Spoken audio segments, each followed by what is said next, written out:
Դեռևս ապրիլյան պատերազմից հետո բազմաթիվ նախաձեռնություններ իրականացվեցին տարբեր խոցելի ոլորտների համար։ Նման կարևոր եւ հաջողված նախաձեռնություններից մեկն էլ Իդրամի եւ ID բանկի համատեղ ծրագիրն է։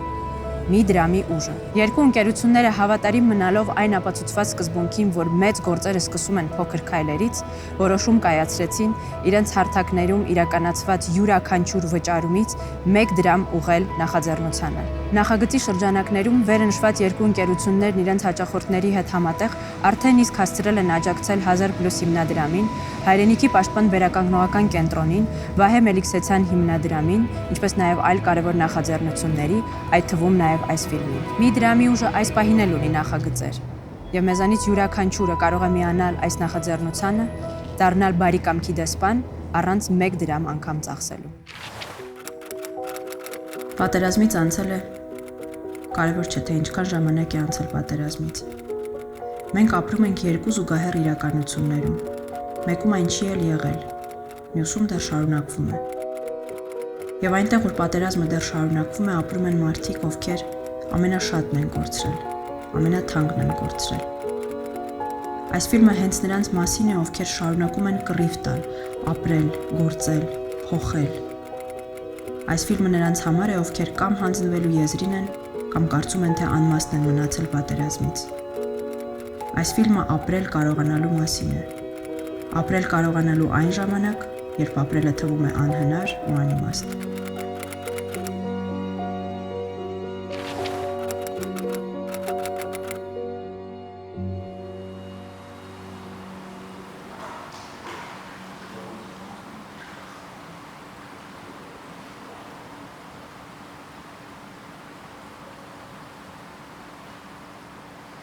Պատերազմից առաջ ու հիմա նպատակների ու երազանքների առումով այդքան էական ոչ մի բան չի փոխվել ու ավելին ավելացել է նպատակներն ու երազանքները։ Փոխվել է զուտ կարծում եմ մենակ շարժողնակությունը, այսինքն տեղաշարժման խնդիրը, թե չի ինչ վերաբերում է կրթվելուն, առօրյա ապրելակերպին, գրեթե նույնն է։ Այս բանին քանի որ շատ ծանրաբեռնված եմ, ավելի շատ մտածում եմ չուշանալու մասին, ինչ որտեղից չուշանալու մասին, որտեղ ես շատ ուշացել եմ։ Գալիս եմ ստեղ լովի, հետո մարզումների, հետո գնում եմ դասի, հետո նաև որ լինում է աշխատանքի, ոչ մեկ չի մտածում, որ կգա օրերից մի օր, որ ինքը չի քայլի ու չի զգա իր ոտքերը։ Ու ես էլ նույն այդ մարդկանց նման չէի մտածում դրա մասին։ Դրա համար իմ կարծիքով պետք է մարդը յուրաքանչյուր պահ, չնչին պահ, նույնիսկ ամենամանրուքը պետք է գնահատի, որովհետև հետո շատ ուշ է լինելու, ամեն ինչից դաս քաղելը շատ ուշ է լինելու։ Դրա համար խորհուրդ եմ տալիս, որպեսզի ամեն մի մանրուքը գնահատենք կյանքում։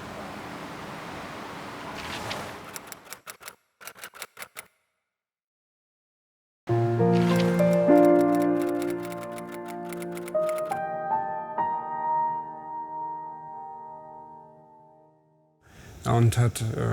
պատկերացում կա մարդկանց մոտ, որ մենք ուղղակի փակվել ենք մեր կյանքում ու չենք օգտվում հասարակության բարիքներից։ Մենք օգտվում ենք յուրաքանչյուր բարիքներից, թե սովորելու առումով, թե մարզումների առումով, ոնց որ մնացած բոլոր սովորական մարդիկ։ Ինչ մտքով ես ամեն առավոտ արթնանում։ Հիմնականում ամեն առավոտ արթնանում եմ այն ցանկությամբ ու մտքով, որ օրը լավ անցնելու իմ մոտ։ Չեմ նայում եղանակին, որովհետև իմ համար եղանակը կապ չունի։ Հիմա մի քիչ առողջականի հետ կապված եղանակը ինչ-որ չափով խնդիրներ ունենում եմ, բայց ուզում եմ ասեմ, եղանակից չպետք է կախեն տրամադրությունը։ Ասում ես օրը ծանրաբեռնված է։ Ես գիտեմ, որ սովորում ես պետական համալսարանի միջազգային հարաբերություններում։ Այստեղ տեսանք, որ լողի ես գալիս, էլ ինչով ես զբաղվում։ Այստեղ պարապում եմ։ Ֆիթնես։ Ինքը բուժական բան ունի նաև, թե նաև մարզիչ ես, ոտքերիս հետ նույնպես վարժություններ անում ենք։ Դեպի լավն ենք գնում։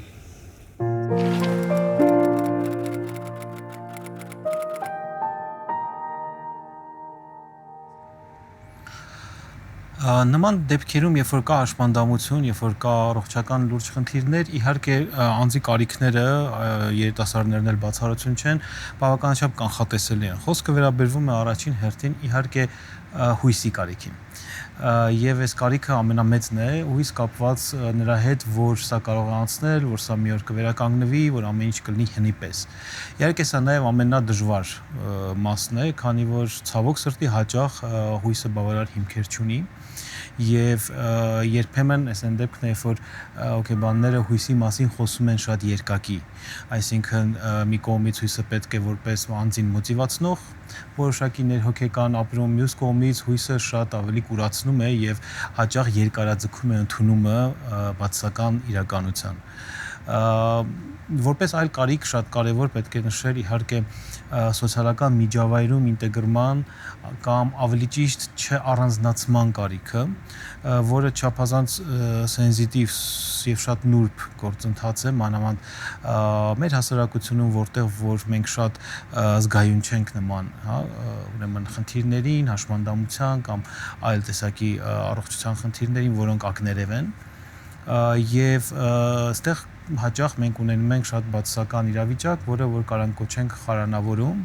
խարանը դա ստիգման է, որը որ որոշակի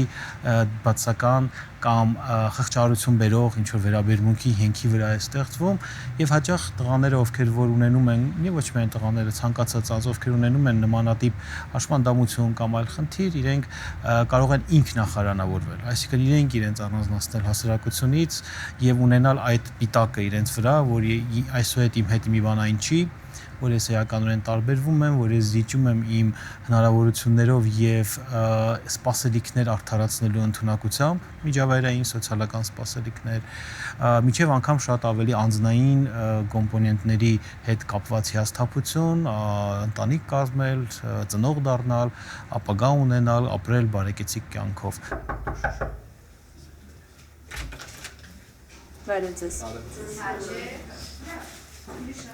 Այս մեր թիմն է մի քիչ շատ մեծ է, Արտուր ջան, կներես։ Բարեձեզ։ Առաջացեք։ Հա, հեսա առաջանանք։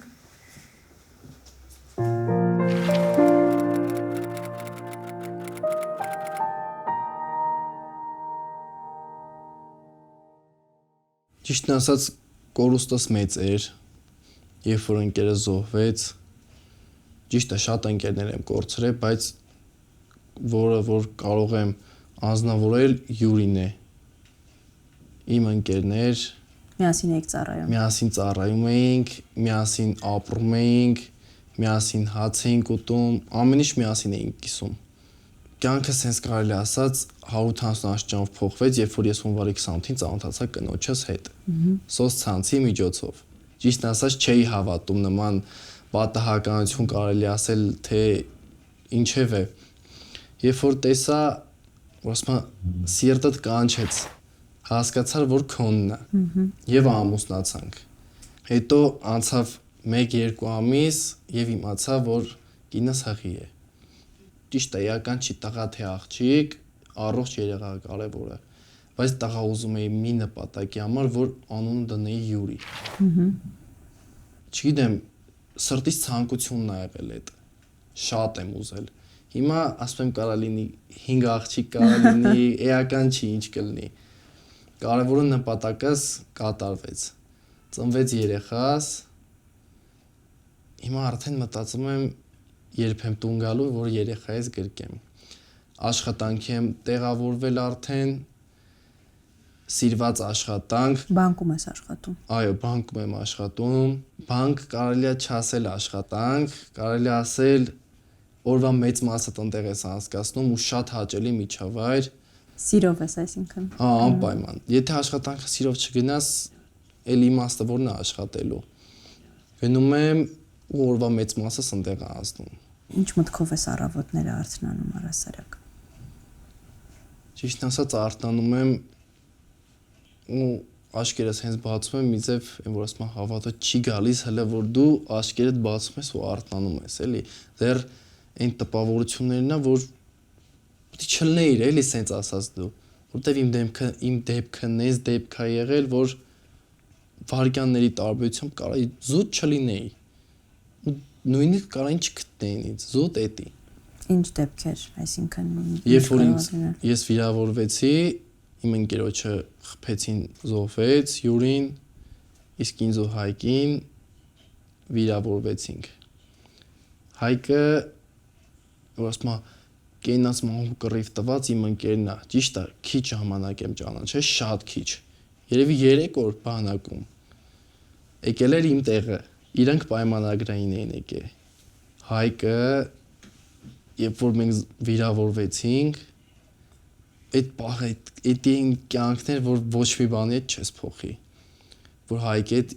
2 րոպեն մեկ ամենաշատն եմ ասում, որ ասում էի Հայկո, ոնց ես, ինչ կա, ինչ ես անում, ու այսպես խոսում ենք, որ չքներ զուտ։ Այսինքն այդ տարածքում մարդ չկար, դուք երկուսով Դե եք մնացել։ Սկզբից ասացի, որ ջաբրելը տափաստան էր։ Նույնիսկ ծառ չկար, որ կանգների տակը ամառվա շոքին գոնե մի քիչ հով լիներ։ Ու տենց ես ու Հայկուն 2 ժամ այտենց մնացինք, ճիշտ է, պատահական կպագրպանից եւ տեսա ծխախոտ։ Դե ես էլ անտարբեր չեմ ծխախոտի նկատմամբ։ Դες սկսեցինք մնալ Աստծո հույսով արդեն, երբ որ լսում ենք մեքենայի ձայն։ Միջև մեքենայի գալն էլ արդեն տանկերով եկան մեզ վրա։ Երբ որ եկան, նայեցին մեր վրա, ծիծաղած, տվյալ անձնավորությունը եւ տանկը թեքեց մեզ վրա։ Դե տեսնում էր, որ տանջվում ենք, ախ եւ այլն, երևի ուզում էր տենց լղջեր կամ անցներ գնար։ Մենք որ գլորվեցինք, այն որ գերբնական ուժ քո մեջ, որ դու կարացար այդ ուժը գտնես քո մեջ, գլորվեցինք եւ տենց մնացինք, բախտներս բերեց այնքանով, որ չկանգնեցին կամ չկրակեցին։ Գնացին առաջ, հետո հետ գնացին։ Դրանից հետո անցավ որոշ ժամանակ եւ մեր ընկեր Շահենը կամազով օգնություն էր գալիս։ Բղավեցինք, բախտերս բերեց, որ լսեց, կանգնեց, արդեն ռմբակոծություններ, չէր պատկերացնում, որ կողմից կարա ինչ լինի, կանգնեց, շուտ մեքենան շրջեց դեպի հետ, մեզ մի կերպ ինձ կողքերիցս քաշ տալով սենց ասած, 2 ոտքս է վիրավոր էր, չէի կարում շարժվեի։ Օգնեց գնացինք։ Երբ որ գնացինք հոսպիտալ արդեն դու էլի չես հավատում, էլի որ դու պրծել ես այդ ամեն ինչի միջից, արդեն պարկել ենք, առաջի օգնությունը ցույց են տվել ու պատրաստվում որ մեզ Ստեփանակերտ տանեն։ Տեղ արդեն ամպուտացրին, Հայկից արդեն տեղյակ չեմ։ Ու դրանից հետո երբ որ նարկոզից արթնացա, ինձ տարան մուրացան։ Առաջինը երբ աչքերս բացել եմ, ասել եմ Աղաջանյան Հայկ, ցուցակում կա, հենց հիմա մուրացամ։ Ասեցին, հա։ Ասեցի որտեղ է, բայց պալատում է։ Ես էլ արդեն սայլակի վրա գնացել եմ քնած, դե ինքը մի մատ չունի, մեկ էլ ասկոլ կա իր վրա բոլորը։ Գնացել եմ արդեն արթնացրեցի քնից, արդեն էական չէր ինքը երբ էր քնել, ինչ։ Ու դիտի արդեն պատկերացնելու չի, ոչ է նկարագրելու է, էլի էմոցիաները թե կլինի, թե որ ասում կարոտի զգացում, ասում ես դե լավ 3 օր ես ճանաչել, էլի, բայց սենց ընկեր ասում ես։ Ու այդպես շարունակվավ մեր կյանքը։ Ովքեր են քեզ համար հերոս։ Բոլոր այն տղաները, ովքեր որ եղել են ռազմի դաշտում։ Այդ թվում եւ դու։ Էդի չէ էլի։ Ինչի։ Չէ։ Չեմ սիրում որ ինձ այդ իսկ Հայկը։ Հա։ Եվ ասացիր որ մտածում էիր արտագաղթելու մասին, հիմա չես մտածում։ Չէ։ Քեզ գործն է պահում այստեղ, թե ուրիշ բանը հանգամանքներ։ Ճիշտն ասած աշխատանքը 50%-ով, sense կարելի ասել, 50%-ով որ չեմ ուզում իմ երեխան ստեղից բացի ուրիշ տեղ մեծանա։ Այն ու 50%-ն էլ երրաբլուրը մեկ էլ մեր եկեղեցիները։ Իսկ չունես վախ, որովհետև տղա ունես դու։ Չէ։ Ու մենք պատերազմող երկիր ենք։ Չէ։ Հաստատ չկա մտածելու ոչ մի բան, վախ, այն էլ վախ անծանոթ բառ եք ասում։ Ինչ կարևոր արժեք ես փոխանցելու քո տղային։ Որ ես ոդք եմ կորցրել, ես չեմ սիրում ընդհանրապես մեջ բերել այդ կապ չունի ունեմ հիմա կապ չունի երկաթից է թե ինչա ես ինչ որ տեսել եմ ինքը պետք է այդ իմանա ու գնահատի թե ինքը այս բանին ինչ ունի ու որտեղ է ինքը ապրում Ինչ անհարմարություններ կան Երևանում ձեզ համար թե չեք զգում տենց անհարմարություն մի քիչ Ջաբրայելից հետո ստեղ անհարմարությունը մի քիչ եսիմ ստեղ շատ հարմար է որտեղ այնտեղ մի քիչ ուրիշ էր էլի Սիմվոլտան հետ միասին համալսարանում թեքահարթակներ տեղադրեցինք ու ինչի մասին շատ եմ ուզում խոսել որտեղ համալսարներում թեքահարթակներ չկան ու ընդհանրապես հարմարեցված չի Եվ մեր քաղաքը առհասարակ քաղաքի մասին խոսք չկա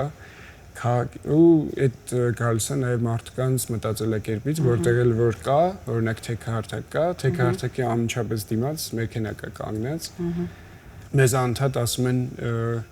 ինչու չեք ինտեգրվում հասարակության մեջ, ինչի դուրս չեք գալիս, ինչի ման չեք գալիս, բայց չկա այդ բավարար պայմանը, ստեղծված չի, հարմարեցված չի, արդյունքում մարդը իր մեջ փակվում է ու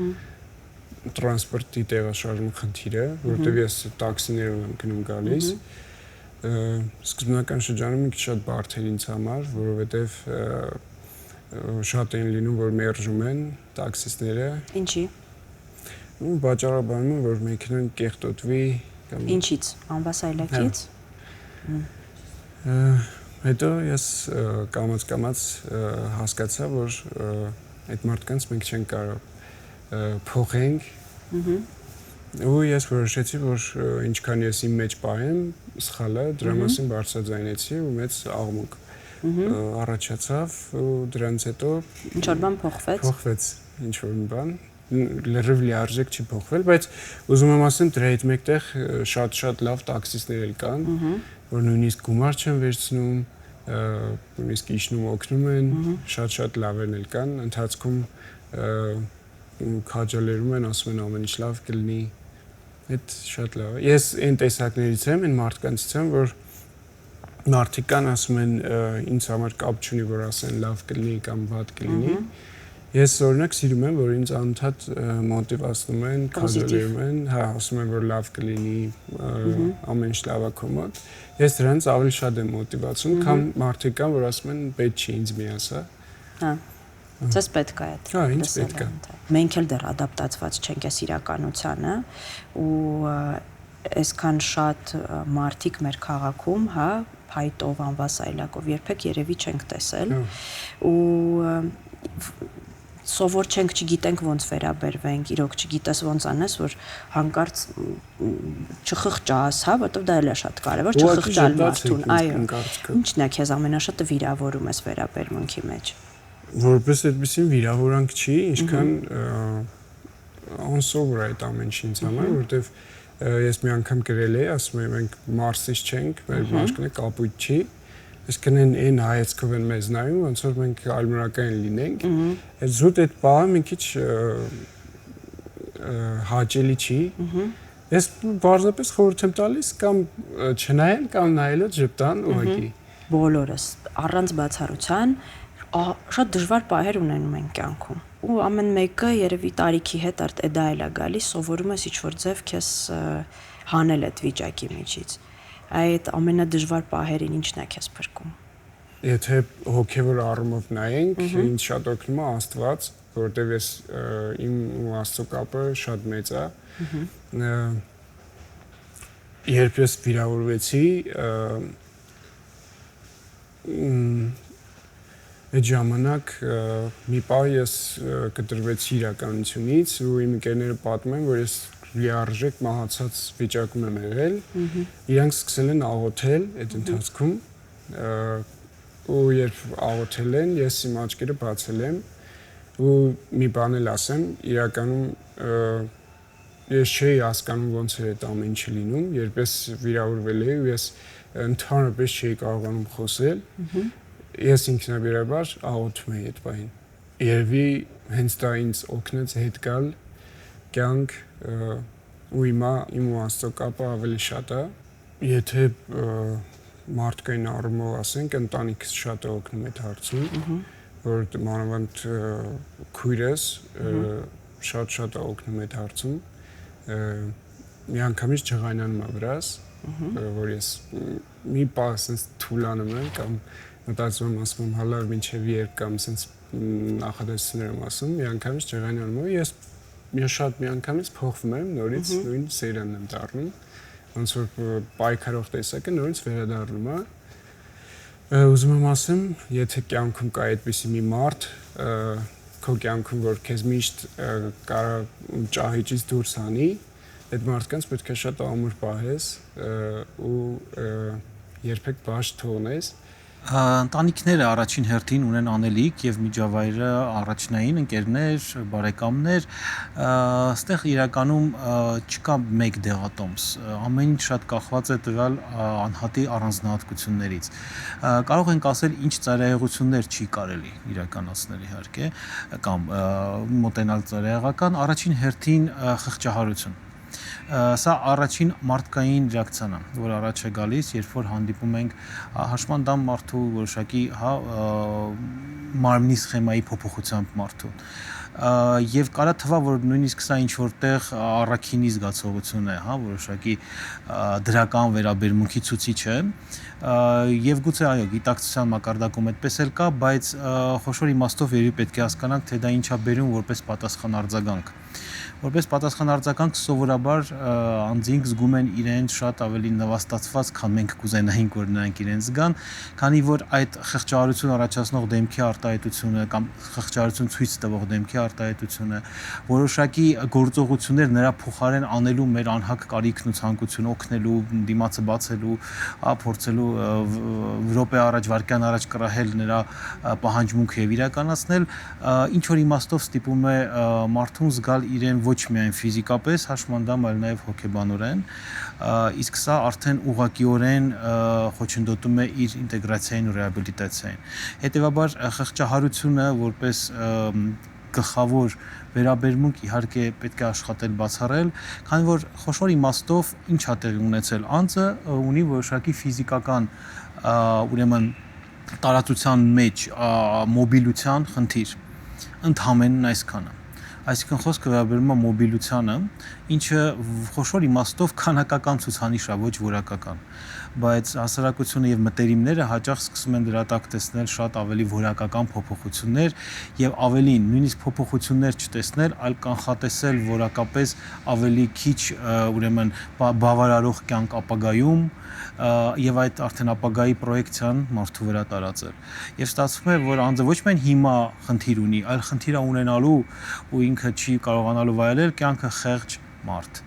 Մենք գիտենք շատ լավ, որ պիտակները շատ կենթանի բաներ են, իրենք աշխատում են եւ այդ ինքնախարանավորում հենց դրա մասին է խոսքը գնում, եւ երբ որ անձը սկսում է ինքն իրեն նույնականացնել խեղճի հետ, բնականաբար ինքը նաև սկսում է հրաժարվել որոշակի հնարավորություններից, որոշակի առաջընթացից, քանի որ ինքը դա չի կարող ասես։ Բայց դա այդպես չէ։ Հետևաբար մտերիմների կարևորագույն սխալը դա շատ խղճահարությամբ, գերխնամքով վերաբերմունքն է։ Մյուսը իհարկե հակառակ բևեռն է, դա թեր խնամքն է չգիտակցել նա դիմացինի իրոք որոշակի սահմանափակվածությունը մոբիլության մեջ, իհարկե սա ավելի քիչ է պատահում, քան առաջինը, բայց այնուամենայնիվ սա իր հերթին կարող է դնել շատ մեծ ծանրաբեռնվածություն, երիտասարդի վրա։ Այս երկու ծայրահեղությունները առավել շատ կդիտարկենք որպես մի բան, որ չի կարելի անել։ Եթե ես պատերազմում եմ եղել կամ իմ նման մարդիկ, ուրեմն իրենք գիտակցել են, չէ, ինչի համար են գնում։ Կարևոր չի ինչ կլինի, ոնց կլինի, արդեն դա երկրորդ, երրորդական է եղել։ Կարևորն է եղել, երբ որ իրենք գնան ու մասնակցեն։ Դա արդեն խղճահարություն չի։ Ինչ որ մարդ փորձում է թեկուզ ասի, այն որ ասում վայ, բան, արդեն մի անգամից ես բորբոքվում եմ։ Որովհետև չեմ սիրում։ Ընդհանրապես չեմ սիրում։ Ու թույլ չեմ տալիս, որ ինձ նույնիսկ ասեն վայ քորանամ ես, որ ասում են։ Այսինքն հիմնականում է տենց վերաբերմունք է զգում քո նկատմամբ, որ խոչում են, թե ուրիշ ձևի վերաբերմունք։ Ես ճիշտն ասած ես շատ եմ աշխատել իմ քայլվածքի վրա, որ ոչ մեկ չհասկանա։ ու ինձ հիմա հաճելի է, որ ես դուրս եմ գալիս օրինակի համար կենտրոնման գալու ու ոչ մեկ չի հասկանում։ Բայց կան մարդիկ, որոնք իմանում են խնդրի մասին ու չեն խղճում։ Հա, ոչ չկա։ Adekvat են վերաբերվում։ Հա, ոչ չկան, անպայման։ Օրինակի համար ես ու քավորս մենք որ հանդիպում ենք իրան, օրինակ իրանց տանն ենք լինում,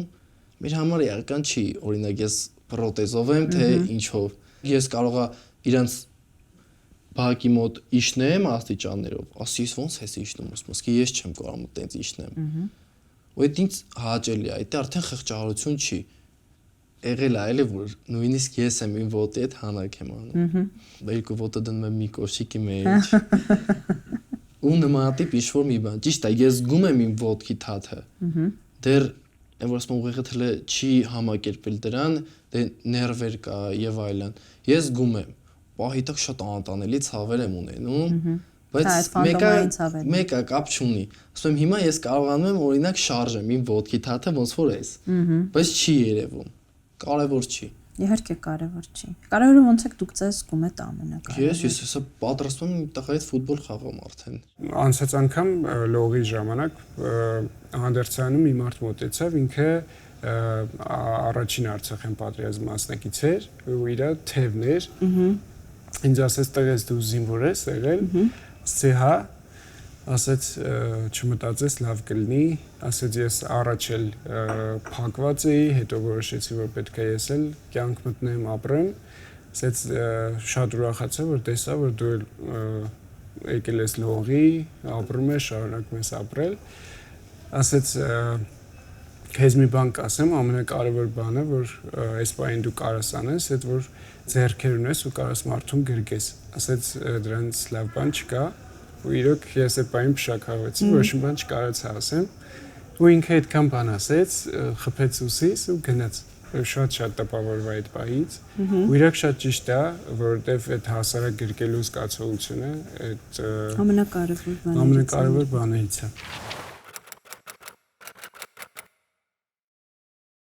Այս քարտեզը մեր Սփյուռքի համայնքների քարտեզն է, այսինքն այնտեղ որտեղ ունենք մեծ հայկական համայնքներ, ում հետ աշխատում ենք։ Ապրիլյան պատերազմից հետո մի խումբ ընկերներ որոշեցին այցելել պատերազմի զոհերի ընտանիքներին, իմանալ թե ինչպես են, ինչի կարիք ունեն, զրուցել ու փոխանցել փոքրիկ ֆինանսական օգնություններ։ Նախաձեռնության անդամներից մեկը, ով ապրել էր Լիբանանում, գիտեր թե ինչ հետևանքներ է ունենում պատերազմը, եւ լավ էր իտակցում մեր տարածաշրջանում պատերազմի կրկնության հավանականությունը։ Մի օր հանդիպեց զոհերի տարեկան թվերի վերաբերյալ մի հրապարակման եւ որոշեց հաշվել, թե զոհերից յուրաքանչյուրի ընտանիքը որքան ֆինանսական օժանդակության կարիք ունի։ Հաշվարկը ցույց տվեց, որ յուրաքանչյուր աշխատող քաղաքացու կողմից 1000 դրամի փոխանցման դեպքում հնարավոր կլինի զոհերի ընտանիքներին ապահովել արժանապատիվ պարբերական ֆինանսական օգնություն։ Նախաձեռնությունը վերածվեց օրենքի եւ ընդունվեց գրեթե միաձայն։ Այսպես ստեղծվեց զինծառայողների ապահովագրության հիմնադրամը։ Այո, ասեմ, որ ստեղծման պահից մինչև այսօր, այսինքն 5 տարվա ընթացքում հիմնադրամը ներգրավել է ահռելի գումարներ, 72 միլիարդ դրամից ավել։ Այդ միջոցների 80%-ը գեներացրել են Հայաստանում եւ Արցախում հարկատուներ ֆիզիկական անձին։ Այսինքն շատ կարեւոր է հասկանալ, որ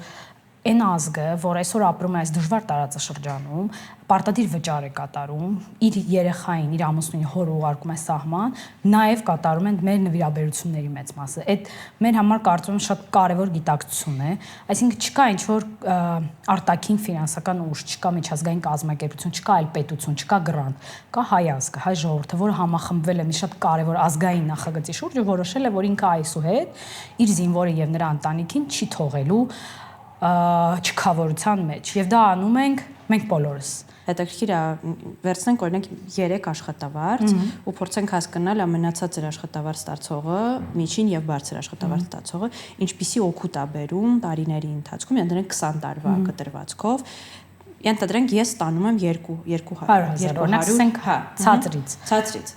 Եթե վերցնենք մինչև 100,000 դրամ աշխատավարձը, այսինքն անձ ամեն ամիս տալիս է 1500 դրամ պարտադիր վճար։ դուք անձամբ ձեր աշխատավարձից 20 տարվա ընթացքում կֆինանսավորեք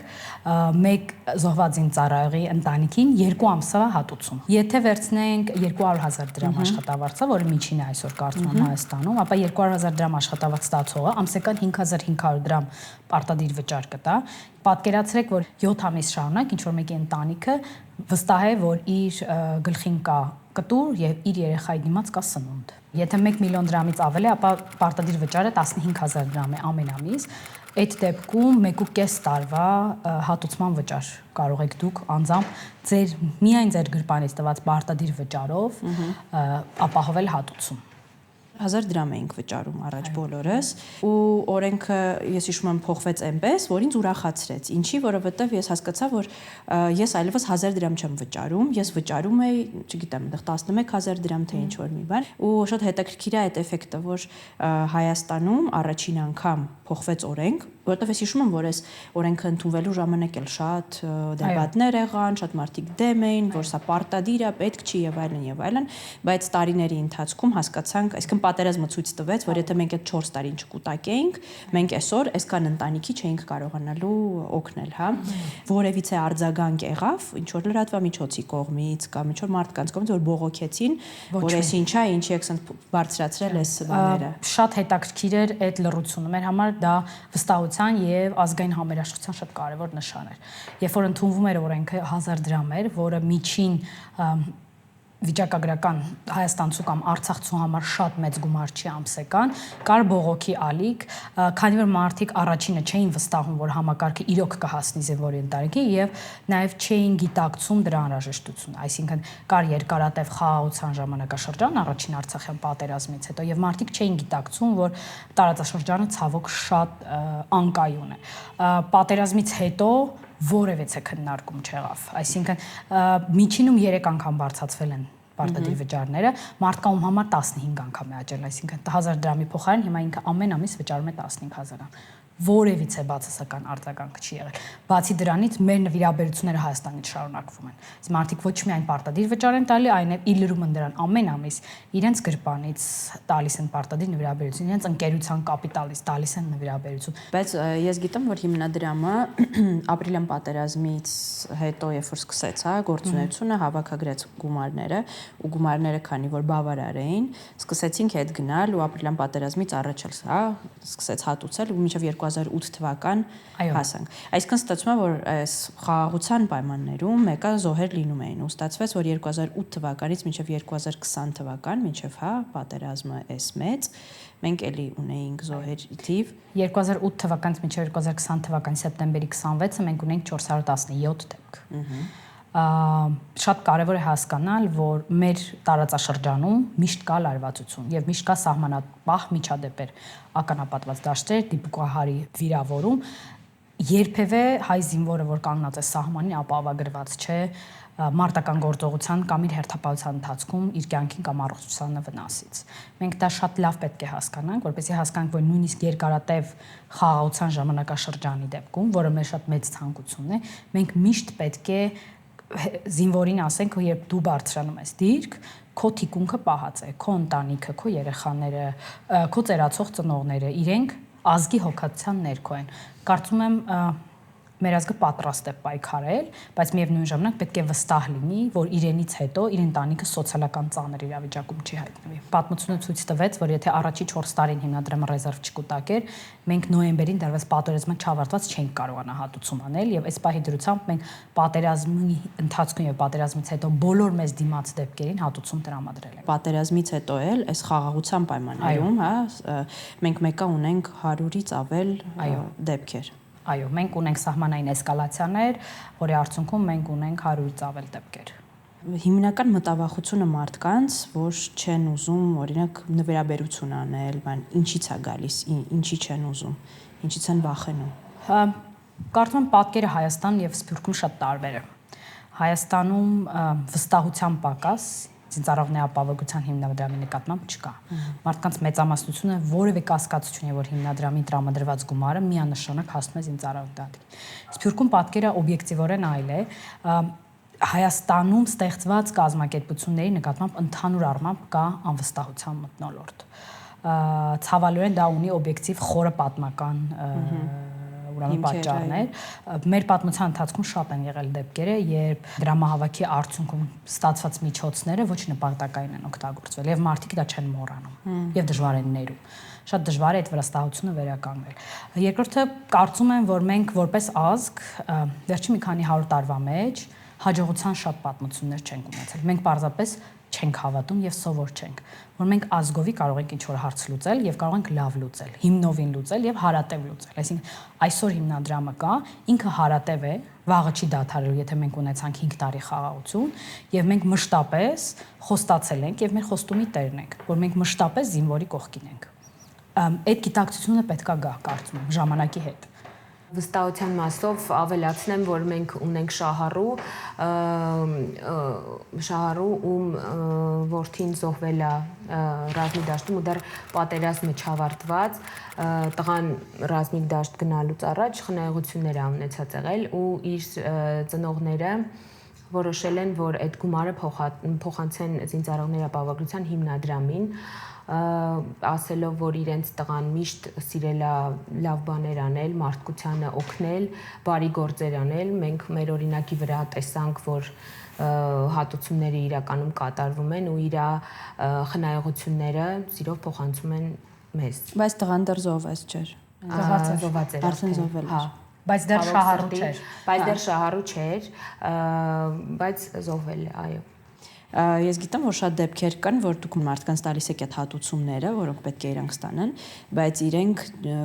ինչ որ ձև օգտագործում են մյուսներին օգնելու համար։ Շատ շահառուներ, ովքեր ցավոք սրտի կորցրել են իրենց զահվակներին, հիմնադրամի կողմից դրամադրված հատուցումը ներդրել են իրենց գաղափարների մեջ, ստեղծելով հասարակական բարեգործական կազմակերպություններ, որով կարողանում են օգնել սահմանամերձ գյուղերի երեխաներին, առողջական խնդիրներ ունեցող երեխաներին, հասարակական կազմակերպություն կա, որ կոնկրետ հոգեբանական աջակցություն է տալիս, մարդիկ չարանալու փոխարեն որոշել են ավելի ազգանվեր բան անեն։ Խոսում էի տղաներից մեկի հետ, ով շատ ժիր անձնավորություններ, շատ լավ տրամադրությամբ, շատ լավ եմ, ամեն ինչ լավ է, փառք Աստծո, սենց որ լինի շատ լավ է, այնքան ոգևորված էր խոսում, որ ես բարբերաբար իմ նոթերին էի նայում, տեսնեի ինքը իրոք երկու ոտք չունի, թե ոնց կարող է տենց լինի, եւ իրոք տենց էր ու շատ հուզական էր, որ ինքը այդ իր վիճակում որոշել էր մի քանի ամսվա գումարը հավաքել, ոչխարներ էր առել ու իրենց գյուղում որոշել էր տնտեսությունը այդ ձևով զարգացնել։ Դրանք շատ ոգևորիչ պատմություններ են։ Ունենք շահառու, որ փոքրիկ բիզնես ա դրել ու իր փոքրիկ բիզնեսով ա փորձում տնտեսությանը նպաստել։ Իրենցից եւ որևէ մեկը ցենց վատ վիճակում չի, բացարձակ, ավելի վատ վիճակում կարծում եմ մենք ենք, բայց իրանք հոգեպես նկատի ունես։ Այո, հոգեպես վատ վիճակում չեն, բոլորը պատրաստական են, շատ նախաձեռնող, ամեն ինչի մեջ կան, կապ չունի մարդկային կորուստ կարա լինի, մարմնի մասի կորուստ կարա լինի, որով կարծես թե անհնար է թվում հետագա կյանքը, բայց իրենք այնքան ոգևորությամբ են շարունակում ապրել, որ այո, մենք իրոք ով ենք, որ չապրենք եւ չշարունակենք իրենց ամեն հարցում սատարել։ Տղա որ խելագարվում էր փողային գործիքներ նվագելու համար, սովորում էր փողային բաժնում, հիմա կորցրել է ձեռքը ու հասկանում է, որ երբեք չի կարող դա անել, բայց ինքը փողակի պրակտիկորեն փոխել է իր մասնագիտություն ուղղվածությունը եւ հիմա ուրիշ բան է անում։ Իրենք շատ ճկուն են ու շատ ուժեղ, շատ։ Գումարի տրամադրումը այո շատ կարևոր է, բայց այդ միակ խնդիրը չի, որ լուծում է հիմնադրամը։ Առաջի կարևոր բանից մեկը, որ անձը ով կորցրել է հարազատի, ինքը զգում է ազգի հոգացությունը եւ դա բերում է իր հետագա ավելի հայրենասեր լինելու։ Նաեւ կարծում եմ, որ մենք անուղղակիորեն լուծում ենք ազգային անվտանգության խնդիր։ Ինչու՞, որովհետեւ մարդը, եթե ֆինանսապես կայուն է եւ գնահատված է, ինքը շարունակում է մնալ իր սահմանամերձ գյուղում։ Իր երեխան դուրս չի գալիս դպրոցից 13 տարեկան որպեսի աշխատի, այլ շարունակում է իր կրթությունը, վաղը լինելով ավելի գրագետ զինվոր։ Իր հաջորդ տղան գնում է նորից ծառայելու, որտեվ իր եղբայրը եղել է զինծառայող։ Այդ այսպես կոչված անուղղակի ազդեցությունները շատ կարևոր են մեզ համար, երբեմն չափելի չեն, բայց Արփինեն իր աշխատանքի մեջ կարծում եմ ամենալավն է դա տեսնում։ Ինձ համար դրա լավագույն օրինակներից է զինվորական մի կին, որը հենց Ամանամերձ գյուղում է ապրում ու ինքը զինվորական է հակաօդային ու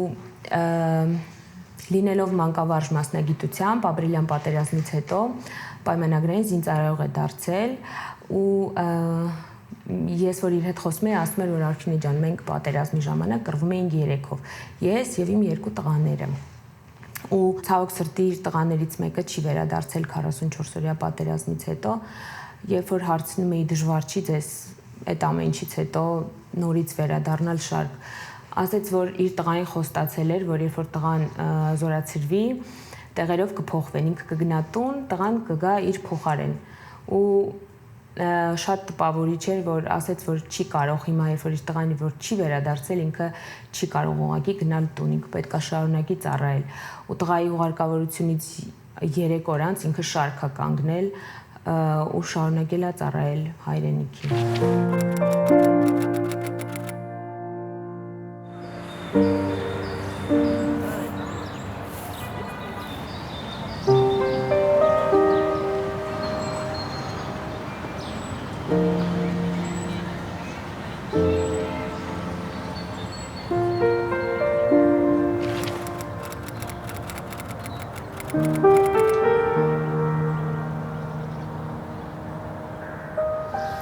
Շատ փոքր տարիքից պատերազմը ձեր կյանքում է, որովհետև ձեր հայրը Արցախյան պատերազմի, հերոս է, հետո կորցրեցիք ամուսնուն այս պատերազմին, այ ոնց է լինում, երբ որ դու այս երկրին այդքան բան ես տված լինում, բայց մեկը շարունակում ես սիրել ու մտածում ես, որ չէ, պետք է հոգ տանենք, երկիրը ավելի մեծ սիրո կարիք ունի, ոնց է դա լինում։ Առհասարակ ձեր նկարագրած իրավիճակում մարդ ունի երկու տարբերակ։ Կամ կոտրվի, հիասթափվի, փախնի իրականությունից, որովհետև երբեմն այդպես մտքեր են առաջանում, ինչը բնական է։ Երբ որ բացասականը շատանում է կողքերը։ Ունի երկրորդ տարբերակ, որը ավելի իմ կերպարին ավելի համահունչ է, կռվելու այ հենց այդ հանգամանքները հաշվի առնելով, կռվելու, որ պայքարես քո երկրի շենության համար, որ տեսնես, որ իրենց զոհողությունը, այդ պատերազմը, քո կյանքում անընդհատ եղել է, գոնե փորձես նենց անել, որ քո երեխու կյանքում դա չշարունակվի լինել։ Ու տղաների մեծամասնությունը այս պատերազմի ընթացքում առհասարակ առաջի Արցախյան պատերազմի ժամանակ էլ ինձ թվում է տղաների գլխավոր մոտիվացիան կամավոր գնացող այն է եղել, որ իրենց երեխաները չտեսնեն էլ պատերազմ։ Բայց մեր սխալմունքը կարծում եմ կայացել է այնտեղ, որ մենք պատերազմից պատերազմ ենք մտածել պատերազմի մասին։ Լավ բան հասկանում ես, այսինքն մենք հիմա ես իմ կյանքով փորձում եմ այնպես անել, որ փորձենք կանխել, չգիտեմ ինչքանով կստացվի, կամ միգուցե չէ, մեզ հիմա պատերազմ պետք է, որպեսզի մենք ինչ-որ մի բան կարողանանք հետ բերել կամ չգիտեմ կամ զարգանանք, ավարտին հասցնենք, պատերազմին պատրաստվենք մեր կյանքով, այսինքն մեր յուրաքանչյուրս մեր ծառայությունը համարենք այս երկրին ինչ որ մի դրական բան փոխելու, բացի հարկ վճարելը, մտածենք նաև ինչ որ մնայուն մի բան ստեղծելու մասին ու ինչ կարող եմ ես, այսինքն մաքսիմալ ինչ ռեսուրս ունեմ այս երկրին տալու, ոչ մենակ կորուստի տեսքով, այսինքն ոչ մենակ ընտանեկան կորուստների տեսքով, այլ որովհետև մեզնից յուրաքանչյուրը մի հատ մեծ տիեզերք աշխարհ ունի իր մեջ, ու ինքը պիտի ուղղակի այդ ականջալուր լինի այդ էմոցիաներին, այդ պոտենցիալին, որը որ կա մարդու ներսում, ու ինքը կարող է ծառայեցնի իր երկրի համար, իր մարդկության համար։ Իհարկե հայկական ուրեմն մենթալիտետում, հայկական մշակույթում տղամարդու դերը շատ ընդգծված է որպես այնտեղ ընտանիքի սյուն, ընտանիքի հենարան, արտաքին աշխարհը իր վրա վերցրած մեկը, որ ապահովում է ընտանիքի կնոջ, այդ սոցիալական կոմպոնենտը նաև աշխատանքային սոցիալական։ Եթե այս կողմից ենք նայում, իհարկե սա երկակի երակի հարված է կնոջ համար, քանի որ բացի կողակցից սիրելու մարդուց, երեխաներից, հորից, նա նաև կորցնում է որոշակի սոցիալական հենարան ու ապավեն, ինչը իր վրա է դնում շատ մեծ նոր բեռ եւ պատասխանատվություն կրելու այդ ամենը ինքնուրույնաբար միշտ չի որ կանայք դրան պատրաստ են լինում ելի ելնելով շատ մեր դաստիարակչական առանձնահատկություններից սա մի կողմից մյուս կողմից երբ որ տանը կա երեխա եւ մայրը դառնում է ոնց որ միայնակ մայր այստեղ այլ process-ներ են սկսվում մասնավորապես այն որ կանայք հաճախ ուզում են իրենց վրա վերցնեն հոր ֆունկցիան եւ իրականացնեն այդ պինդ ձեռքի ավակ ընկերոջ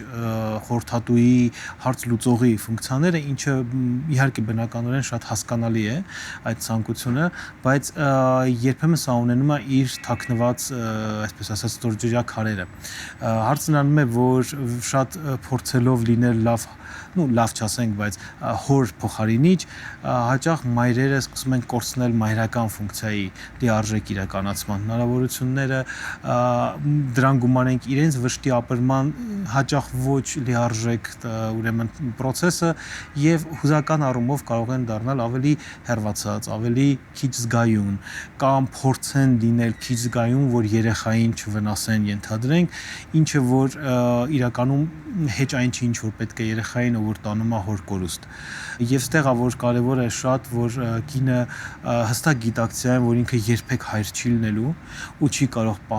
փագել հոր ֆունկցիան եւ լինելով զգայուն հոգատար եւ անկեղծ մայր ինքը կարող է շատ ավելի շատ երեխային հետ պահել դժվարություններից քան փորձելով իր բավականաչափ խոցված դիրքից լինելու ուժեղ հայր այսպես ասած Իմ համար այն առաջի վայրկյանից կարևոր էր որ ինքը բացակայությունը հնարավորինս դարձնե մինիմալ, հա, այդ բացակայության զգացումը, որ ինքը իր ապապայի մասին ոչ մի չգիտի։ Մի խոսքով այդ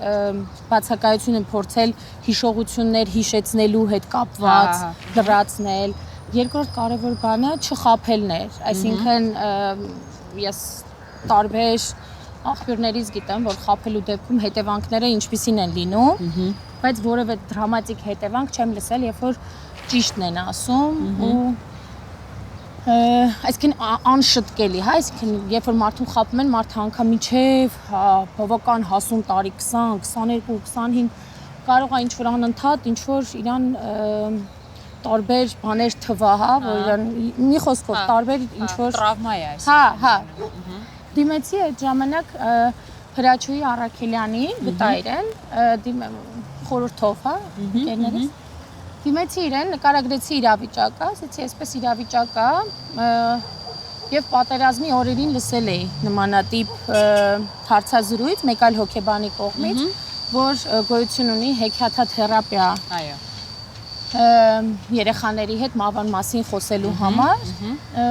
փորձեցի առաջին հերթ մինչև Հրաչուհուն դիմելը փորձեցի մեր գրախանութներում փնտրեմ այդ գիրքը նմանատիպ գրքեր չկար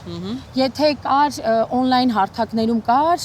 այլ լեզուներով ռուսերեն, անգլերեն, գերմաներեն բայց այդտեղ շատ կարևոր է որ ինքը հայերեն լինի լեզվամտածողության համար մի երկու օր հետո մեկ էլ Հրաչուհին ուղարկեց հեքիաթը հետո պարզվեց, որ Հրաչուհին էր գրել հեքիաթը, հա, երբ որ ես կարդացի, ես հասկացա, որ ինքը հարց լուծող գործիք է, այսինքն դրանով կարող եմ երեխային շփվել երեխայի հետ մահվան մասին։ Տպեցին գիրքը, մտածեցի, որ մի հատ օրինակը դե գումարային մեծ ծախս չի ենթադրում իրենից, փորձեմ մի քանի օրինակ տպել, համել Կարենը տղաների, որոնց հետ որ զոհվել էր, իրենց ընտանիքների երեխաներին դերում, դեռ գիտեի, որ փոքրիկ երեխաներ ունեն ընտանիքներում։ Հետո մտածեցինք, որ ասում եմ երեխաները օտարի երեխա չեն լինում։ Մտածեցինք, որ բոլորի համար էլի պիտի տպեն ու մի խոսքով շատ 1000 օրինակ տպեցինք, չէ 500։ Տպեցինք 500 օրինակ որի նպատակը եղել է 150 օրինակը կվաճառենք, որպեսզի կարողանա ինքը իրեն ինքնահրատարակվի հետագայում եւ 350 օրինակը կնվիրենք հայրեր կորցրած երեխաների 3-ից 6 տարեկան։ Գիրքը այսօր վաճառվում է գրախանութներում։ Վաճառվում կա գիրքը հանրապետության ցանկացած գրախանութում կարելի է գտնել։ Ամենահիմնական գրախանութներում կա։ երեխային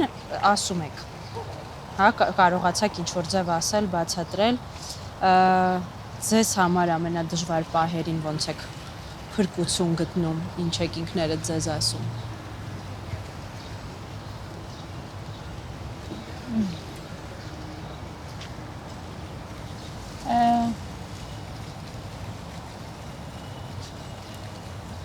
Փորձում եմ վանել այդ մտքերը։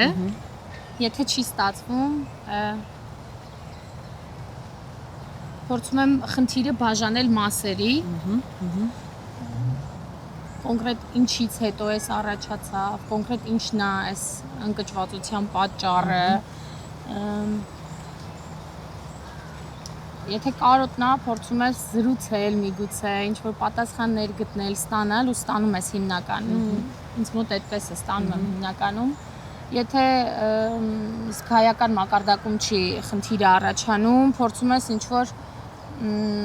շփումների միջոցով ընկերական, հա, ինչ-որ եթե ձանձրույթից է այդ ընկճվածությունը առաջանում, փորձում ես դա շեղել ուրիշ միջոցներով, հա։ Տարբեր են, միանշանակ ինչ-որ մի բան չկա։ Ուղղակի այդտեղ ամենակարևոր բանը մարդու որոշումն է։ Եթե մարդը որոշում է, որ իրեն այդ հոգեվիճակը ցանկալի տարբերակ չի, հա, այսինքն դու ուզում ես ուղղակի այդ հոգեվիճակից փախնես, ակամայից հայտնվում են ինչ-որ տարբեր հանգամանքներ, որոնց միջոցով կարողանում ես քեզ շեղել այդ ընկճվածության այդ զգացումից։ Երևի ամենածանր տարբերակներից կորուստի իհարկե դա մայրական կամ ծնողական կորուստն է, որը որ իր բնույթով բացարձակապես հակասում է իրադարձությունների բնական ընթացքին։ Եվ այդ տեսանկյունից երկու օրինաչափություն կամ երկու ասպեկտ կա ստեղ։ Մի կողմից դա այն է, որ իհարկե մայրը կարիք ունի աջակցության եւ կարիք ունի սփոփանքի, մխիթարանքի եւ մասնագիտական աջակցության։ Բայց մյուս կողմից սա այն վշտի տեսակներից է, երբ որ կարծես ամբողջովին ստվերվում է մնացած ամեն ինչը, ինչ օգնություն, ինչ աջակցություն, ինչ հետագա կյանք, հա, միայն սուկ։ Եվ ցավոք սրտի հաճախ մայրերը նման ուրեմն դեպքերում ներփակվում են, չեն դիմում օգնության, սկսում են իրենց վիշտը վերապրել միայնակ ներսում։ Սա իհարկե նպաստավոր չի ոչ մի առումով վերականգնմանը, բայց նույնիսկ վերականգնում բառը հաճախ առաջացնում է ագրեսիա ու ջղայնություն, քանի որ ինչպես կարելի է վերականգնվել նման վշտից։ Մարդկայնորեն սա շատ հասկանալի է, բայց մասնագիտորեն իհարկե կարելի է։ Եվ ստեղ կուզեմ շատ հստակ շեշտադրել, որ վերականգնվել կորստի կամ վշտի տրավմայից չի նշանակում մոռանալ մարդուն, չի նշանակում մերժել նրա գոյությունը կամ այսուհետ էլ չխոսալ նրա մասին։ Բացարձակապես այդպես չէ, նույնիսկ ուղիղ հակառակը, հա, վերապրել եւ ընդունել կորուստը նշանակում է հակառակը հանգիստ խոսել այդ մարդու մասին, իրեն հիշել լուսավոր, ունենալ տխրության պահեր, ունենալ դժվարություններ, նշել տարեդարձեր, բարբերաբար հայցելել նրան գերեզմանատանը, խոսել նրա հետ նույնիսկ ներսում, բայց շարունակել ապրել եւ շարունակել ուրեմն պլանավորել կյանքը այն քաջ գիտակցմամբ, որ դու ունես կորուստ եւ կորուստը որպես այդպեսին չի գնալու, կորելու ցավոք սրտի, ինքը շարունակելու ապրել քո հետ մինչեւ քո օրերի վերջ, բայց դու կարող ես դրան զուգահեռ ապրել։ Ես կարծում եմ, որ ինչն է օգնում, դա երևի թե դա շատ մարդկային իմաստությունն է, կյանքը եւ կյանքի իմաստները չկապելու միայն մեկ հանգամանքի է, թեկուզ այս աստիճան կարեւոր եւ արժեքավոր, եւ այդ քաջությունն է ընդունելու, որ այդ արժեքը կորել է, բայց չվերագրելու դա մյուս արժեքներին էլ։ Սա շատ բարդ բան է իրականում, սա հեշտ է ասել։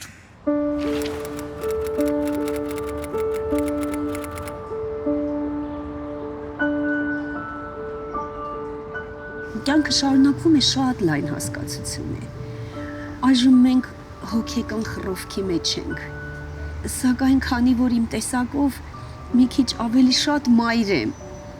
ուստի ինձ հաշիվ եմ տալիս, որ Բացի Ալենը ես նաև Դավիթի մայրն եմ։ 8-ամյա Դավիթի, որը այս արևի տակ պիտի իր բաժին կյանքը ապրի։ Պիտի հնարավորինս օգտվի տարիքին բնորոշ հետաքրքրություններից։ Պիտի մասնակցի մի շարք միջոցառումների, ընկերների հետ խաղերի, տարեդարձերի, ուստի եւ պիտի հստակ սահմանազատել այդ երկու աշխարհները։ Եվ Դավիթի նկատմամբ իմ մայրական պարտքն է, որ ստիպում է ինձ հաշվի նստել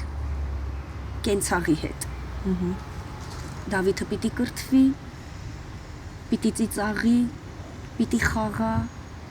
պիտի ընթերցի։ Ուզում եմ անկեղծ լինել եւ ինձ եւ ձեր հետ։ Չի կարող հիմնական շարժարիթը միայն Դավիթը լինել, որովհետեւ Ալենին ես կրում եմ իմ արյան յուրաքանչյուր բջիջի մեջ։ Ամեն վարքյան եւ գիտակցության եւ ենթագիտակցությանս մեջ։ Հաճախ ինձ բռնում եմ այն մտքին, որ ակամայից Դավիթի անունը տալուց ուզում եմ գոռալ Ալեն եւ ապրում եմ նաեւ Ալենի հիշատակը ապրեցնելու համար։ Ալենյան արժեհամակարգը աշխարհում տարածելու համար։ Այն է լինել կիրթ, գրագետ, ազնիվ, շիտակ, մարդասեր, հումանիստ, ապրումակցող, որ մարդասիրությունը մեր սրտին իշխի, բարությունը, դիմացինի նկատմամբ կարեկից լինելը, որևէ օգտակար բան անելը, եւ եթե յուրաքանչյուրս մեր երեխայի մեջ կրթենք եւ դաստիարակենք այդ գիծը եւ կշահեն հասարակության բոլոր շերտերը։ Գիտեք, քանի որ Դավիթս դպրոցահասակ է եւ տարական դպրոցում է, ամենից շատը եւ մոտն եմ կանգնած երեխաներին։ Եվ ցավով եմ արձանագրում շատ մայրիկների, որոնք խրախուսում են քեզ խփեց, դու էլ խփի։ Այլ չի խրախուսվում, որ փորձենք խոսքով հասկացնել, փորձենք բացատրել։ Միշտ Ալենն էր ասում էր մամ, եթե յուրաքանչյուր մայր իր զավակին դաստիարակի, որ մի խփի, կշահեն բոլորը, կստացվի արդյունքում ոչ մեկի երեխան հարված չի տեսնի։ Համաձայն եմ։ Այն միտքը, որ պիտի ապրեցնել այդ հերոս տղաների հիշատակը, ես ինձ համար դարձրեցի փարոս, ուղեցույց, նպատակ եւ փորձում եմ հստակ քայլերով գնալ դեպի այդ նպատակը։ Փորձում եմ ուժ տալ, հոգուս ողջ ջերմությունը փոխանցել այդ մայրիկներին։ Փորձում եմ հուսադրել, քաջալերել, ասել, որ մենք պիտի ապրենք, որ ապրեցնենք եւ դրա համար շատ միջոցառումներ կազմակերպել։ Հուշ երեկոներ, ցերեկույթներ, գրքերի շնորհանդեսներ, հնարավոր ամեն կերպ պատմել այսօրվա հերոս տղաների մասին։ Տղաներ, որոնք կարող էին շարունակել իրենց կյանքը իրենց ընտանիքի կողքին, բայց գիտակցաբար ընտրեցին միշտ ճանապարհը։ Մյուս կարևոր ձևը վշտի հետ գործ ունենալու, վշտի հաղթահարման, այդպես ասենք, դա գործելն է եւ գործելն է այսպես կոչված peer-to-peer համակարգով, այսինքն մարդիկ, ովքեր տարել են վիշտ, տարել են որոշակի փորձություն, օգնում են այլ մարդկանց, ովքեր նմանատիպ վշտի մեջ են կամ փորձության մեջ են եւ միասին հաղթահարելու այսպիսի ուրեմն խմբային մեխանիզմ է գործում։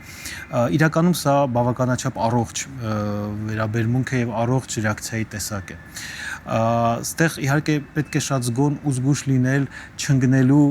փրկչի դերակատարման մեջ, բնականաբար, որովհետեւ ակնհայտ է, որ անձը, որ օգնում է մեկ ուրիշին նմանատիպ վշտում, ինքը իր վիշտն էլ է վերապրում, հա, եւ ակնհայտ է, որ իրեն էլ օգնության կարիք կա։ Ամեն մեկը չէ, որ պատրաստ է եւ կարող է, ինքը կարող է գիտակցել կամ իրան թվա, որ ինքը կարող է, բայց իրական դա դեռ չի նշանակում, որ իր հոգեկան ռեսուրսները բավարար կլինեն այդ փորձությամբ անցնելու, որտեվ դա հեշտ բան չի, հա, ձեռքը բռնել մեկի, ով որ անցնում է այն նույն կորստի զգացողությամբ, ինչով որ դու, եւ չնույնանալ նրա հետ, չփորձել նրա միջոցով սեփական վիշտը, հա, ինչ որտեղ փարատել, դա հեշտ process-ներ չեն եւ միջազգային փորձը ցույց է տալիս, որ նմանատիպ աջակցման ձևերը շատ էֆեկտիվ են, բայց սովորաբար աջակցող մայրերը կամ աջակցող ուրեմն անձինք իրենք որոշակի հոգեբանական ռեաբիլիտացիայով անցած են լինում, որից հետո նոր սկսում են իրականացնել այդ peer-to-peer աջակցությունը։ Նու մեր իրականության մեջ իհարկե դա այդքան էլ այդպես չէ եւ հաճախ լինում է, որ ուղղակի մարդիկ իրենց փառատումն են գտնում ակտիվ գործունեության մեջ, ուրիշներին օգնելու, ուրիշներին փրկելու, ուրիշների համար անելու, ցավոք սրտի հաճախ սա հանգեցնում է որոշակի դեպրեսիվ եւ հուսահատ փուլերի, երբ որ այդ վշտի աշխատանքը այլևս չի հերիքացնում այս ձևով իրականացնելու եւ դեպրեսիան այնուամենայնիվ վրա է հասնում։ Դրա համար իմ կարծիքով շատ կարեւոր է, որ մայրերը կամ ծնողները, ովքեր որ իրենց գտել են ուրիշներին օգնության մեջ, չմոռանան, որ իրականում իրենք էլ կարիք ունեն օգնության եւ գոնե պրոֆիլակտիկ, որոշակի հանդիպումներ ունենան հոգեբանների հետ, մի հատ հասկանալու արդյոք իրանք իրապես օգնում են, թե գուցե ինքնավնասվում են կամ նույնիսկ կարող է ինչ-որ դեպքերում վնասում։ Մեր միակ ելքը գիտության, կրթության, արվեստի, մշակույթի բնագավառում մեր կրթվելն է, շարունակ կրթվելը եւ դրա միջոցով հզորանալը, որպեսզի կարողանանք մեր մտավոր կարողությունները ի նպաստ դնենք մեր պետության զարգացման եւ հզորացման գործում։ Սա է միակ փրկությունը, երբ մեր ազգի մտավոր կարողությունները դրանց հետ հաշվի կնստեն օտար պետությունները եւ այդ միջոցով կփորձենք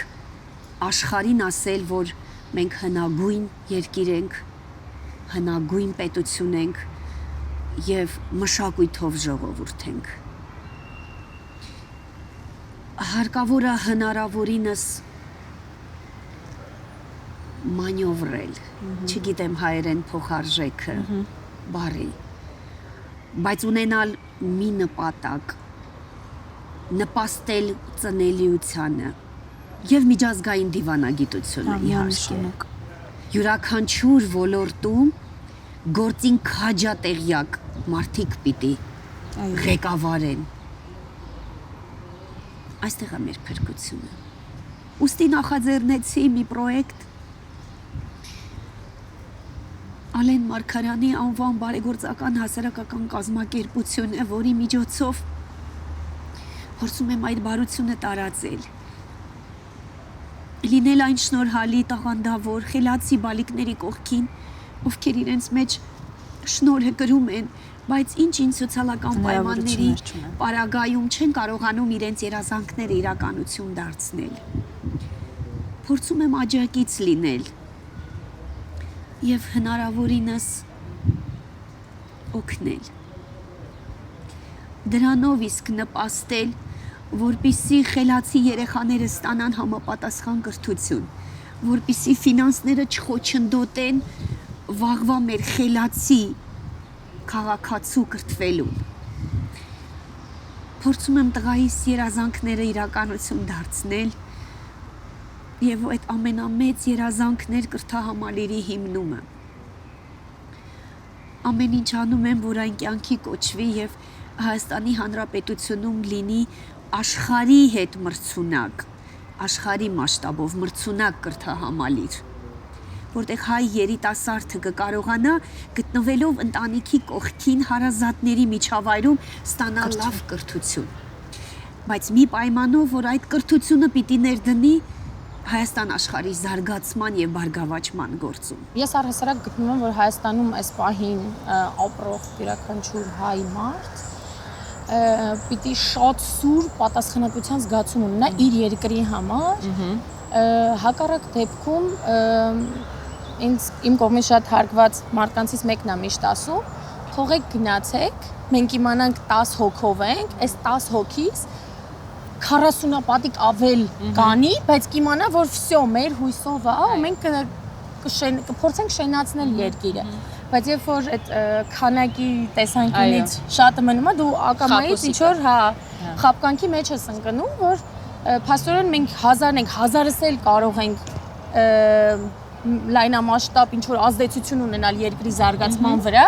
բայց ստացվերջում ստացվում է, որ չէ։ Էլի 10 հոգին են ու այդ 1000-ի համար են անում։ Իսկ այն դեպքում կարան 10-ը 10-ի համար անեն։ Այո։ Հա, հասկացա։ ու պահեն ինչ որ մի ավելի փոքր հողակտով, բայց իրանք իրանց համար կիմանան, որ 10-ն էլ պայքարող տեսակներ են, էլի։ Հա, իսկ այդ պատասխանատվությունը մի քիչ անջատված, հա, ինչ որ այս վիճակն է, որ էլի մենք սպասում ենք պատերազմի։ Մենք ամեն ինչ անում ենք, որ էլի պատերազմում ոնց որ մի բան էլ կորցնենք, էլի։ Այն ինչ որ կորցեցինք, հերիք չէ։ Մի բան էլ պիտի կորցնենք, բայց էլի չենք ինձ թվում է։ Էլի չենք սթափվի։ Սենց ծսած որ խոսում եմ, ինչ եկել եք, շատ սենց դրական բոլորի հետ, այսինքն ահա որ դրական էներգիա ունեք ու շատ պոզիտիվ եք կյանքի նկատմամբ, հա։ Ոնց եք անում, որ չեք չարանում ու հակառակս դրական էմոցիաներ եք տարածում բոլորի համար, էլի, ոնց որտեղից է այդ էներգիան գալիս։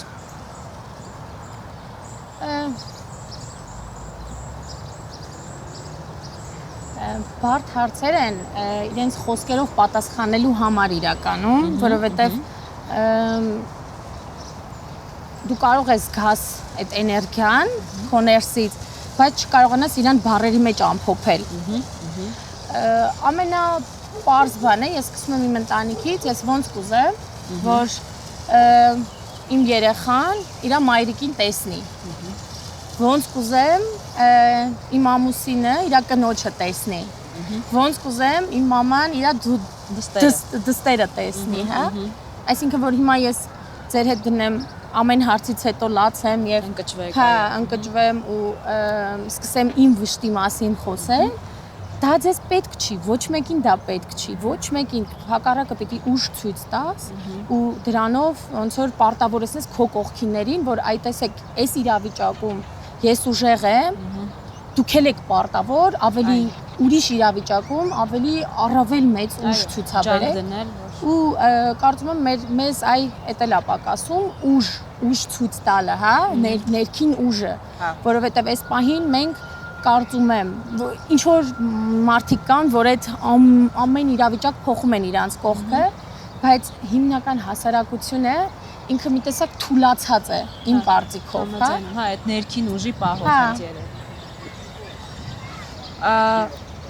Ինչից եք ամենաշատը վախենում։ Վախենում։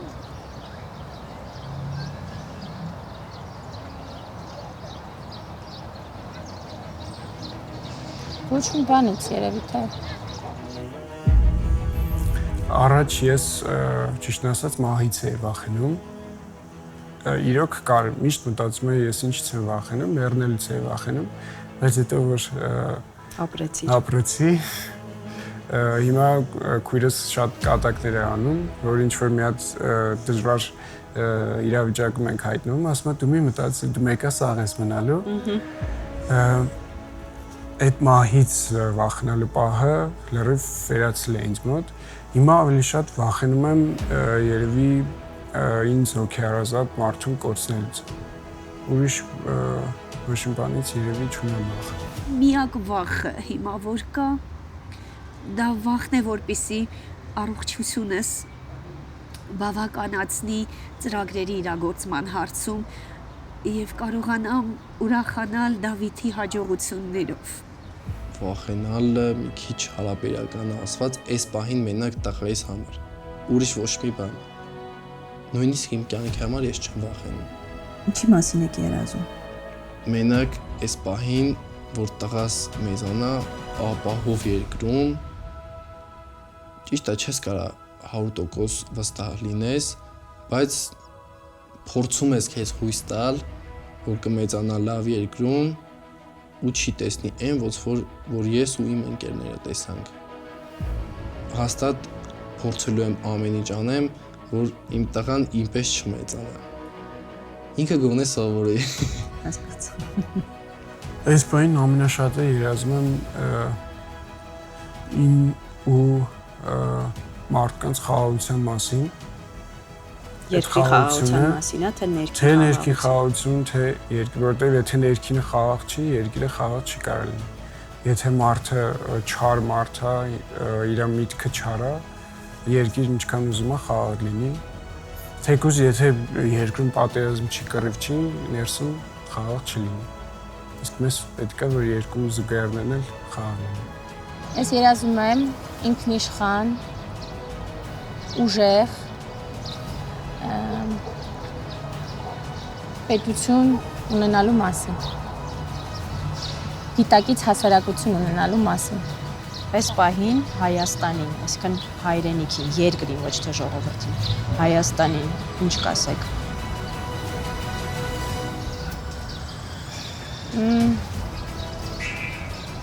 Մեսին դիմացի լավ կլինի, կպայքարենք ու այդ լավը կստեղծենք մեր կողքը։ Մի բան, որ եռաբլուրում ինչքան մարդ կա, հետ կա։ Մենակ եռաբլուրում չէ։ Բոլոր կողքի, թե կլինի Դիլիջան, թե կլինի Հոկտեմբերյան, կարևոր չի։ Ում կողքը որ դրոշ կա, ինքը հետ կա։ Հենց երկրին Հենց երկրին ինչ կասես։ կասեմ պինդ մնա լավ կլինի։ Ես կգրկեի Հայաստանը։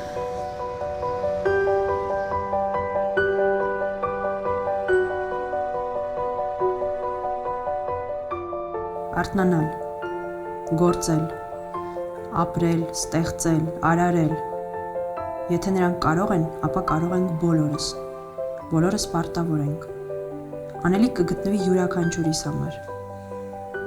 Մնում է միայն գիտակցել դրա անհրաժեշտությունն ու ցանկություն ունենալ։ Անել ամեն բան, որ եղածը չկրկնվի։